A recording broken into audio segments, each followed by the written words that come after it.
Hello everyone, welcome back to RSV competitive exams Adda YouTube channel. Friends, ఈ వీడియోలో మనం ఆంధ్రప్రదేశ్ ప్రభుత్వ సంక్షేమ పథకాలకు సంబంధించి కొన్ని ఇంపార్టెంట్ బిట్స్ని అయితే చూద్దాం ఫ్రెండ్స్.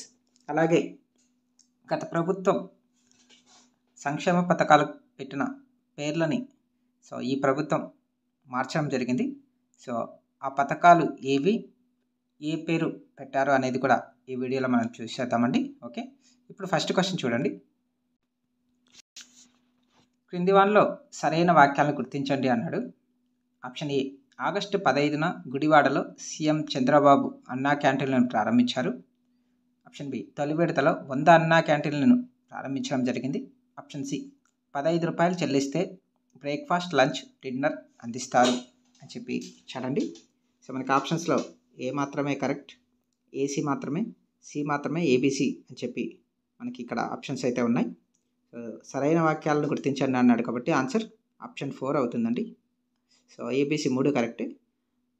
ఆగస్టు 15న గుడివాడలో సీఎం చంద్రబాబు గారు మళ్ళీ తిరిగి అన్నా క్యాంటీన్లను స్టార్ట్ చేయడం అయితే జరిగింది. తొలి విడతలో 100 అన్నా క్యాంటీన్లను స్టార్ట్ చేశారు. ఇందులో 15 రూపాయలు చెల్లిస్తే మనకి లంచ్, బ్రేక్ఫాస్ట్, లంచ్, డిన్నర్ 3 అందుతాయండి. ఇక్కడ మనం ఏ డేట్లో స్టార్ట్ చేశారు ఈ పథకాలు అని చెప్పేసి గుర్తుపెట్టుకోవాల్సి ఉంటుందండి. ఓకే, కాబట్టి ఆన్సర్ దీనికి ఆప్షన్ 4. నెక్స్ట్, దీపం 2 పథకానికి సంబంధించిన అంశాల్లో సరికాని వాటిని గుర్తించండి అన్నాడు. ఆప్షన్ ఏ, ఈ పథకాన్ని ముఖ్యమంత్రి చంద్రబాబు నాయుడు గారు శ్రీకాకుళం జిల్లా ఇచ్చాపురం మండలం ఈదుపురం గ్రామంలో నవంబర్ 3న ప్రారంభించారు అన్నాడండి. ఆప్షన్ బి, సూపర్ 6 పథకాల హామీలో భాగంగా ఏడాదికి 3 సిలిండర్లు ఉచితంగా ఇస్తున్నారు అన్నాడు. ఆప్షన్ సి, ప్రస్తుత ప్రభుత్వం ఈ పథకం కోసం 2,684 కోట్లు కేటాయించింది అని చెప్పి ఇచ్చారండి. మనకి ఆప్షన్స్ చూడండి, అవి మాత్రమే ఏబి, బీసీ అండ్ పైవన్నీ అని చెప్పి ఆప్షన్స్ అయితే ఇచ్చాడండి. దీన్ని బట్టి ఆన్సర్ ఏంటంటే సరికానిది అని అడిగాడు. ఆన్సర్ ఏ మాత్రమే సరికాదండి. ఇక్కడ నవంబర్ 3న ప్రారంభించారు అని చెప్పి ఇచ్చాడు, కాదండి. నవంబర్ 2న స్టార్ట్ చేశారు దీన్ని. సూపర్ 6 పథకాల హామీలో భాగంగా ఏడాదికి 3 సిలిండర్లు అయితే ఉచితంగా ఇవ్వడం జరుగుతుంది. ప్రస్తుతం ప్రభుత్వం ఈ పథకానికి 2,624 కోట్లు కేటాయించిందని చెప్పి చెప్పడం అయితే జరిగింది. ఇది కూడా కరెక్టే. కాబట్టి ఆన్సర్ ఆప్షన్ ఏ అవుతుంది. ఈ పథకం బీపీఎల్ కుటుంబాలకు మాత్రమే ఇస్తారండి, బిలో పావర్టీ లైన్ వాళ్ళకి వర్తిస్తుంది. ఓకే, నెక్స్ట్ క్వశ్చన్, ఆడబిడ్డ నిధి పథకానికి సంబంధించి క్రింది వాళ్ళలో సరైనవి ఏవి అన్నాడు. ఫస్ట్ చూడండి, 18 ఏళ్ల నుంచి 55 సంవత్సరాలలోపు వయసున్న మహిళలకు ప్రభుత్వం ప్రతి నెల 1,500 బ్యాంక్ ఖాతాలో జమ చేయనుంది అన్నాడు. ఆప్షన్ 2, 18 ఏళ్ల నుంచి 59 సంవత్సరాలలోపు వయసు ఉన్న మహిళలకి ప్రభుత్వం ప్రతి నెల 1,500 రూపాయలు బ్యాంకు ఖాతాలో జమ చేయనుంది అన్నాడు. ఆప్షన్ 3, 18 ఏళ్ల నుంచి 50 సంవత్సరాలలోపు వయసున్న మహిళలకు ప్రభుత్వం ప్రతి నెల 1,500 బ్యాంక్ ఖాతాలో జమ చేయనుంది అన్నాడు. ఆప్షన్ 4, 18 ఏళ్ల నుంచి 45 సంవత్సరాలలోపు వయసున్న మహిళలకి ప్రభుత్వం ప్రతి నెల 1,500 రూపాయలను బ్యాంకు ఖాతాలో జమ చేయనుంది అన్నాడు. ఇందులో ఆడబిడ్డ నిధికి సంబంధించి సరైన సమాధానం ఏమిటి అన్నాడు కాబట్టి ఆన్సర్ ఆప్షన్ 2 అవుతుందండి. 18 ఏళ్ల నుంచి 59 సంవత్సరాల లోపు వయసున్న మహిళలకి ప్రభుత్వం ప్రతి నెల 1,500 రూపాయలను బ్యాంక్ ఖాతాలో జమ చేయనుందండి ఈ ఆడబిడ్డ నిధి పథకం కింద. కాబట్టి ఆన్సర్ ఆప్షన్ 2. నెక్స్ట్, ఎన్టీఆర్ భరోసా పింఛన్ పథకంకి సంబంధించిన వాక్యాల్లో సరికానిది ఏది అన్నాడు. ఆప్షన్ 1, జూన్ 13, 2024న ఏపీ ముఖ్యమంత్రి చంద్రబాబు నాయుడు ప్రభుత్వం ఎన్టీఆర్ భరోసా పింఛన్ పథకాన్ని ప్రకటించింది. ఆప్షన్ 2, వృద్ధులకు, వితంతులకు, ఒంటరి మహిళలకు, గీతా కార్మికులకు, నేత కార్మికులకు, చెప్పు కుట్టేవారు, ట్రాన్స్జెండర్లు మరియు డప్పు కళాకారులకు నెలకి 4,000 రూపాయలు పింఛన్ అందిస్తారు అన్నాడు. ఆప్షన్ 3, వికలాంగులకు, కుష్టి వ్యాధిగ్రస్తులకు నెలకు 6,500 రూపాయలు అన్నాడు. ఆప్షన్ 4, సికిల్ సెల్ వ్యాధి, తలైంషియా వ్యాధిగ్రస్తులకు నెలకు 10,000 రూపాయలు భరోసా కింద రావడం జరుగుతుంది అని చెప్పి మనకి ఇక్కడ ఆప్షన్స్ అయితే ఇవ్వడం జరిగిందండి. మనకి సరికానిది ఏది అన్నాడు. ఇందులో సరికానిది ఏది అని చూసుకుంటే ఆన్సర్ ఆప్షన్ 3 అవుతుందండి. సో వికలాంగులకు, కుష్టి వ్యాధిగ్రస్తులకు 6,500 రూపాయలు పింఛను అందనుంది అన్నాడు. కాదండి, 6,000 రూపాయలు మాత్రమే పింఛను అందుతుంది. 6,500 అనేది రాంగ్. కాబట్టి ఆన్సర్ ఆప్షన్ 3 అండి. ఓకే. సో తల్లికి వందనం పథకం కింద ప్రభుత్వం ఎంత మొత్తం ఇవ్వనుంది అని చెప్పి ఇచ్చాడండి ఇక్కడ క్వశ్చన్లో. సో ఆప్షన్స్లో 15,000, 16,000, 20,000, 18,000. సో ఆన్సర్ ఆప్షన్ ఏ 15,000 అండి.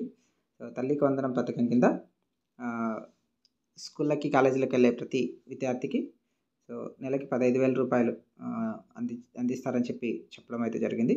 సో ఎంతమంది పిల్లలు ఉంటే అంతమంది పిల్లలకి సో తల్లికి వందనం పథకం కింద అమౌంట్ ఇవ్వడం జరుగుతుందని చెప్పి ప్రభుత్వం అయితే చెప్పిందండి. కాబట్టి ఆన్సర్ ఆప్షన్ 1. ఓకే. నెక్స్ట్, మధ్యాహ్న బడి భోజన పథకం సంబంధించి క్రింది అంశాల్లో సరైనది ఏది అన్నాడు.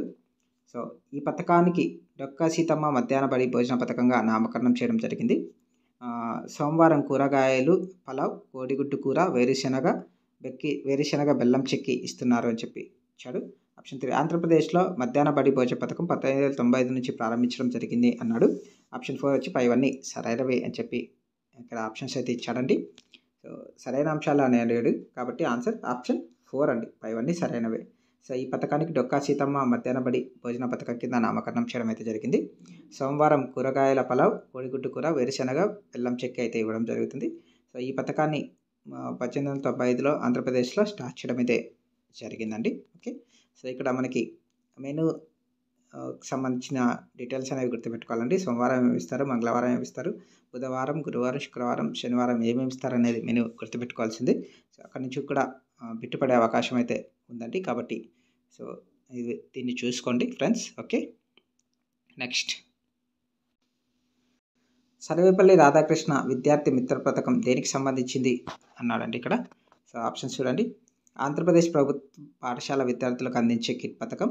ఆప్షన్ 2, ఆంధ్రప్రదేశ్ ప్రభుత్వం పాఠశాలకు అందించే మౌలిక వసతుల పథకం. ఆప్షన్ 3, ఆంధ్రప్రదేశ్ ప్రభుత్వం పాఠశాల విద్యార్థులకు అందించే ఫీజు రీయింబర్స్మెంట్ పథకం.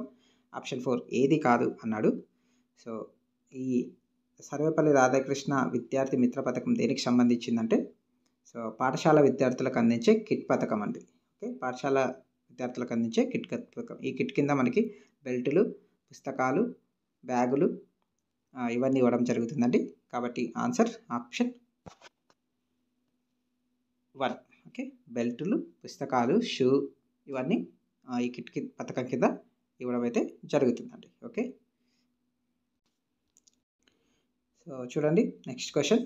చంద్రన్న పెళ్లి కానుక కింద కులాంతర వివాహాలకు ప్రకటించిన వివాహ పుస్తకాల మొత్తం ఎంత అన్నాడు. సో 40,000, 75,000, 50,000, 60,000 అండి. ఓకే. సో ఆన్సర్ ఆప్షన్ 2 అండి, 75,000. ఓకే. చంద్రన్న పెళ్లి కానుక కింద సో వివాహ పుస్తకాల మొత్తం ఎంత అంటే 75,000 అండి. ఇది ఎస్సీ వాళ్ళకి ఒకటి, బీసీ వాళ్ళకి ఒకటి, సో ఇలా ఉంటుంది. సో మీరు ఒకసారి దాన్ని చూసుకోండి ఫ్రెండ్స్. ఎస్సీ వాళ్ళకి ఎంత మొత్తంలో ఇస్తారు, బీసీ వాళ్ళకి ఎంత మొత్తంలో ఇస్తారు, ఇలా కులాంతర వివాహాలకు సంబంధించి ఒక్కొక్క దానికి ఒక్కొక్క పుస్తకం అయితే ఉంది. సో దాన్ని మీరు ఒకసారి చూసుకోండి ఫ్రెండ్స్. ఓకే. అలాగే వీడియో చూస్తున్న మిత్రులందరికీ ఒక సజెషన్ అండి. మీకు ఈ వీడియో నచ్చినట్లయితే తప్పకుండా లైక్ చేయండి, అలాగే షేర్ చేయండి. అలాగే మన ఛానల్ని ఫస్ట్ టైం చూస్తున్నట్లయితే ఛానల్ని తప్పకుండా సబ్స్క్రైబ్ చేసుకొని పక్కన బెల్ సింబల్ ఉంటుంది కదండి, దాన్ని తప్పకుండా యాక్టివేట్ చేసుకోండి. సో దీని ద్వారా మీకు నేను పెట్టే వీడియోస్ అన్నీ అప్డేట్ రూపంలో మీకు నోటిఫికేషన్ రూపంలో వచ్చేస్తాయి. సో మీరు వెంటనే చూసే అవకాశం అయితే ఉంది. కాబట్టి తప్పకుండా ఛానల్ అయితే సబ్స్క్రైబ్ చేసుకోండి. అలాగే దీనికి సంబంధించిన పీడిఎఫ్ ఉంటుంది కదా, ఈ క్వశ్చన్లకు సంబంధించిన పీడిఎఫ్ లింక్ నేను టెలిగ్రామ్ గ్రూప్లో ఉంచుతానండి. సో ఆ టెలిగ్రామ్ గ్రూప్ నుంచి మీరు ఆ టెలిగ్రామ్ గ్రూప్లో జాయిన్ అయ్యి డౌన్లోడ్ అయితే చేసుకోండి ఫ్రెండ్స్. ఓకే. అలాగే మన ఛానల్లో సైన్స్ అండ్ టెక్నాలజీకి సంబంధించి టాపిక్ వైజ్ బిట్స్ అయితే ఉన్నాయి, అవి చూడండి. దానికి సంబంధించిన ప్లేలిస్ట్ నేను ఐకార్డ్ అండ్ ఎడ్ కార్డ్లో పెడతాను. సో అక్కడ చూసుకోండి. అలాగే డిస్క్రిప్షన్లో కూడా ప్రొవైడ్ చేస్తాను, చూడండి ఫ్రెండ్స్. అలాగే మోడల్ పేపర్స్ కూడా ఉన్నాయి. సైన్స్ అండ్ టెక్నాలజీకి సంబంధించిన మోడల్ పేపర్స్ ఉన్నాయి, అలాగే ఎకనామిక్స్ సంబంధించిన మోడల్ పేపర్స్ ఉన్నాయి, అలాగే ఇండియన్ ఎకానమీకి సంబంధించి టాపిక్ వైజ్ బిట్స్ కూడా అవైలబుల్లో ఉన్నాయండి. సో మీకు యూజ్ అవుతాయి, తప్పకుండా చూసేయండి ఫ్రెండ్స్. ఓకే. నెక్స్ట్ క్వశ్చన్ చూద్దాం. అన్నదాత సుఖీభావ పథకం కింద రైతులకు ఆర్థిక సహాయం అందించడానికి ఎంత మొత్తం ఇవ్వనుంది అని చెప్పి ప్రభుత్వం ప్రకటించింది అన్నాడండి. సో ఆప్షన్స్లో మనకి 18,000, 15,000, 20,000, 25,000 అని చెప్పి ఇచ్చాడు. సో ఆన్సర్ వచ్చేసి ఆప్షన్ 3 అండి. 20,000 ఇవ్వడం అయితే జరుగుతుంది. సో కేంద్రం నుంచి వచ్చే పిఎం కిసాన్ 6,000 కలిపి సో 14,000 ఇవ్వనుంది. అది టోటల్గా మనకి 20,000 అన్నదాత సుఖీభావ పథకం కింద ఇవ్వనుంది అని చెప్పి సో ప్రభుత్వం అయితే ప్రకటించిందండి. ఓకే, కాబట్టి answer option 3. Next rooftop solar panel సబ్సిడీని అందించడానికి ఆంధ్రప్రదేశ్ ప్రభుత్వం ప్రవేశపెట్టిన పథకం పేరు ఏమిటి అన్నాడు.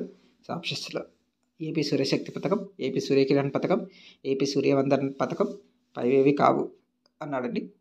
So roof top solar panel subsidy కింద ఆంధ్రప్రదేశ్ ప్రభుత్వం ప్రవేశపెట్టిన పథకం పేరు ఏంటంటే ఏపీ సూర్యశక్తి పథకం అండి. ఓకే, ఏపీ సూర్యశక్తి పథకం. ఓకే, సో దీని ద్వారా సోలార్ ప్యానెల్ని సబ్సిడీ కింద ఇవ్వడం అయితే జరుగుతుంది. ఓకే, కాబట్టి ఆన్సర్ ఆప్షన్ 1 అండి. ఓకే, ఇవి కొన్ని ముఖ్యమైన ఇంపార్టెంట్ బిట్స్ అండి. ఓకే, అలాగే కూటమి ప్రభుత్వం వచ్చిన తర్వాత సో గత ప్రభుత్వం పెట్టిన పథకాల పేర్లు అయితే మార్పు చేయడం జరిగింది. అవి ఏంటనేది ఇప్పుడు చూద్దాం. సో పాఠశాలలో నాడు నేడు కార్యక్రమాన్ని మనబడి మన భవిష్యత్తుగా మార్పు చేయడం జరిగింది. సో పాఠశాలలో నాడు నేడు కార్యక్రమం ఏమగా మారిందంటే మనబడి మన భవిష్యత్ అండి. అలాగే అమ్మబడి పథకం పేరు తల్లికి వందనంగా పేరు మార్పు. అలాగే గోరుముద్ద పథకం ఏదైతే ఉందో జగనన్న గోరుముద్ద పథకం అది డొక్కా సీతమ్మ మధ్యాహ్న బడి భోజన పథకంగా మార్పు చేయడం అయితే జరిగింది. అలాగే జగనన్న ఆనిముత్యాల పథకం ఉంది కదా, సో దానికి అబ్దుల్ కలాం ప్రతిభా పురస్కారం అని చెప్పి ఇవ్వడం జరిగింది, నామకరణం చేయడం జరిగింది. సో ఈ అబ్దుల్ కలాం ప్రతిభా పురస్కారం కింద 10th క్లాస్ పిల్లలకి సో అమౌంట్ ఇవ్వడం అయితే జరుగుతుందండి. ఓకే, నెక్స్ట్ స్వేచ్ఛా పథకానికి బాలికా రక్ష పేరుగా మార్పు చేయడం అయితే జరిగింది. అలాగే విద్యా కానుక పథకానికి జగనన్న విద్యా కానుక పథకానికి సో సర్వేపల్లి రాధాకృష్ణ మిత్రగా పేరు మార్పు చేయడం అయితే జరిగింది. అలాగే జగనన్న విద్యా వసతి దీవెన పేర్లకి పోస్ట్ మెట్రిక్ స్కాలర్షిప్గా పేరు మార్పు చేయడం అయితే జరిగింది. అలాగే జగనన్న విదేశీ విద్యా దీవెనను అంబేద్కర్ ఓవర్సీస్ విద్యానిధిగా పేరు మార్పు చేయడం అయితే జరిగిందండి. అంబేద్కర్ ఓవర్సీస్ విద్యానిధి. అలాగే వైఎస్ఆర్ కళ్యాణమస్తు పేరును చంద్రన్న పెళ్లి కానుకగా పేరు మార్పు అయితే చేయడం జరిగిందండి. వైఎస్ఆర్ కళ్యాణమస్తు పేరు ఏంటంటే చంద్రన్న పెళ్లి కానుక అని చెప్పి చేయించడం అయితే జరిగింది. అలాగే ఎన్టీఆర్ విద్యోన్నతి పథకాన్ని వైఎస్ఆర్ విద్యోన్నతి పథకాన్ని సో ఎన్టీఆర్ విద్యోన్నతిగా పేరు మార్పు అయితే చేయడం జరిగింది. అలాగే జగనన్న సివిల్ సర్వీస్ పుస్తకానికి సివిల్ సర్వీసెస్ పుస్తకాలుగా పథకం పేరు అమలు చేయడం అయితే జరిగిందండి. ఓకే, సో ఇవ్వండి ఆంధ్రప్రదేశ్ ప్రభుత్వ సంక్షేమ పథకాలకు సంబంధించి సో కొన్ని ముఖ్యమైన ప్రశ్నలు అండ్ జవాబులు. అలాగే సూపర్ 6 పథకాలకు సంబంధించి సో మీరు ఒకసారి క్షుణ్ణంగా చదివేయండి. సో సూపర్ 6 పథకాల నుంచి కూడా క్వశ్చన్లు రావడం అయితే జరుగుతుంది. అలాగే డేట్స్ సో 3 పథకాలు ఇచ్చాడా, పథకాలకు సంబంధించిన డేట్స్ అనేవి కంపల్సరీగా గుర్తుపెట్టుకోండి.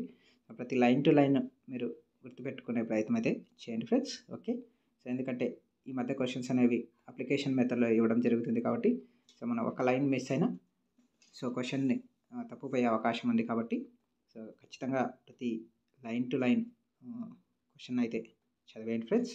ఓకే, సో ఇవ్వండి ఈ పథకాలకు సంబంధించిన బిట్స్. మీకు వీడియో నచ్చినట్లయితే తప్పకుండా లైక్ చేయండి ఫ్రెండ్స్. అలాగే మన ఛానల్ని ఫస్ట్ టైం చూస్తున్నట్లయితే ఛానల్ని తప్పకుండా సబ్స్క్రైబ్ చేసుకొని పక్కన ఉన్న బెల్ సింబల్ అయితే యాక్టివేట్ చేసుకోండి. Thank you for watching.